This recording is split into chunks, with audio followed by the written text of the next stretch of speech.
আসসালামু আলাইকুম এভরিওয়ান, সবাই কেমন আছেন? আসলে সবাই কেমন আছেন এটা আমি নিজেই বুঝি, ভালো মন্দ নিয়ে। যেহেতু প্রচুর গরম পড়েছে, কারেন্ট থাকে না, সবাই আসলে খুব কষ্টতে জীবনযাপন করছে, তার মাঝেও কিন্তু আমাদেরকে বেঁচে থাকতে হয়। তো আজকে আপনাদের সাথে আমি কুমড়োর শাক দিয়ে তেলাপিয়া মাছের খুব লোভনীয় ইজি একটা পাতুরি তৈরি দেখাবো। আজকে এই কুমড়োর শাকগুলো আমার ছাদ বাগানের।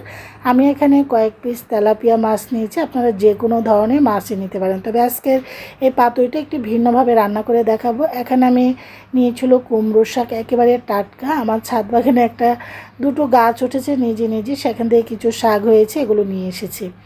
শাকগুলো কেটে ধুয়ে পরিষ্কার করে এখন মাছগুলোতে হলুদ এবং লবণ মাখিয়ে নিচ্ছি। আপনার যদি মরিচের গুঁড়ো মেখে নিতে পারেন। তবে আবারও বলছি, আজকের পাতুরিটা একেবারে ভিন্নভাবে হবে।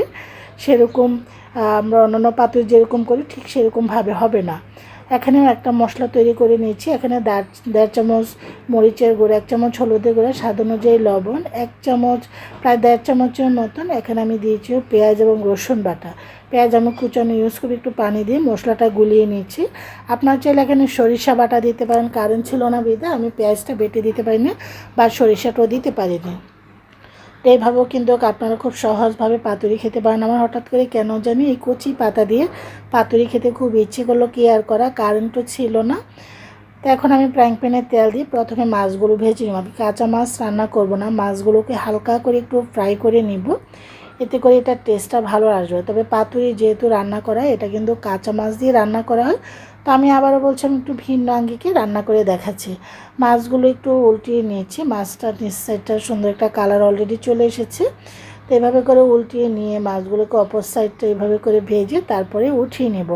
মাছটা কিন্তু আমার ভাজা হয়ে গিয়েছে। তো আমি তেলাপিয়া মাছ দিয়ে করছি, আপনারা যে কোনো ধরনের মাছ এবং ছোটো মাছ দিয়ে করতে পারেন। মাছগুলো সব ভেজে উঠিয়ে নিয়ে এই ফ্রাইং প্যানটার মধ্যে এখানে আমি দিয়ে দিচ্ছি হলো 1/2 কাপ পেঁয়াজ কুচানো। পেঁয়াজটা আপনারা আবার বলছি ব্লেন্ড করে দিতে পারেন বা পাটা পিষে দিতে পারেন। আমার বাসায় কারেন্ট ছিল না, সেজন্য আমি দিতে পারিনি। এখন আমি দিয়ে দিচ্ছি হলো সে গুলিয়ে রাখা মশলাটা। আমার রান্নাটা প্রায় যখন অর্ধেক হয়ে আসছে তখনই কারেন্ট আসছে, যাক ওই মতো কিছুই করা সম্ভব না। আমি সব মশলা দিয়ে এখন এটাকে কষিয়ে নিচ্ছি। কষাতে কষাতে তেলটা উপর ছেড়ে আসার পর পাতাগুলো আর ডাঁটাগুলো দিয়ে দিচ্ছি। এই কুমড়োর শাক দিয়ে এই পাতুরিটা এত মজা হয়েছিল, আপনারা যে কোনো ধরনের শাকই দিতে পারেন। তো আমার ছাদ বাগানে কুমড়োর শাক ছিল, সেজন্য ভাবলাম টাটকা শাক দিয়ে, আর মাছটা একদম জীবিত ছিল, সেই মাছটা দিয়ে রান্না করেছি। শাকটাকে কষিয়ে নেওয়ার পর মাছগুলো দিয়ে দিয়েছি। মাছগুলোকে এখন উল্টিয়ে পাল্টিয়ে আমি শাকের সাথে মিশিয়ে নিব।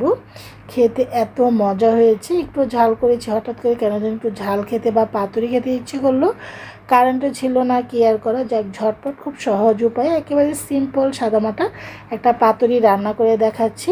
তো এখন মাছগুলো সব উল্টিয়ে নেওয়ার পরে একটু মাছটাকে আমি পাতাগুলো এবং মশলাটার সাথে একটু নেড়ে চেড়ে কষিয়ে তারপর এখন দিয়ে দিচ্ছি বাটিটার মধ্যে যে মশলাটা ছিল সে পানিটা দিয়ে একটু গুলিয়ে তারপর দিয়ে দিচ্ছি। এখন ঝোলটা আসলে যদি আপনারা পছন্দ করেন দিতে পারেন আর একটু বাড়িয়ে। তো আমি বেশি একটা দিব না, একটু মাখা মাখা টাইপেরই রাখবো।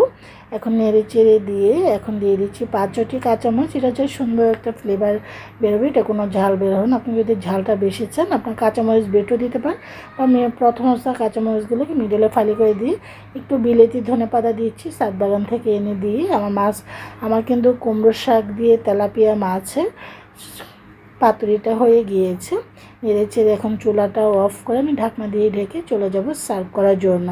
আলহামদুলিল্লাহ, আমার কিন্তু কুমড়ো শাক দিয়ে পাতুরিটা হয়ে গিয়েছে। এত মজা হয়েছে, খেতে দুর্দান্ত হচ্ছে। আপনারা এভাবে একবার রান্না করে খেয়ে দেখবেন, খেতে অসাধারণ। আশা করি সবার ভালো লাগবে, সবাই ভালো থাকেন, সুস্থ থাকেন। আল্লাহ হাফিজ।